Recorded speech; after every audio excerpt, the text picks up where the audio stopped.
Hello guys, so in today's video, I'm going to show you how you can close or permanently delete your LinkedIn account. This can be useful if you're rebranding, starting fresh, or you no longer want to use LinkedIn for your business or personal brand. So it's very simple. Just click on your profile, then choose Settings and Privacy.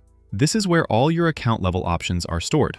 Now from here, Account Preferences, and then just scroll all the way down until you see Account Management. This section handles major actions related to your account. And from here, you can close and delete your account, so click on it.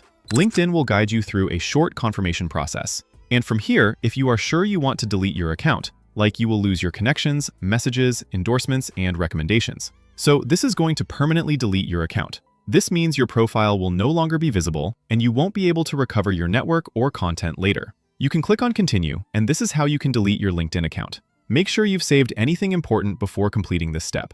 Thanks for watching. Whether you're simplifying your online presence or starting fresh, it's always good to know how to stay in control of your accounts. If this guide helped you, give the video a like. It really supports the channel. And if you're a Shopify store owner or building something new online, subscribe for more clear, practical tutorials you can use right away. I'll see you in the next one.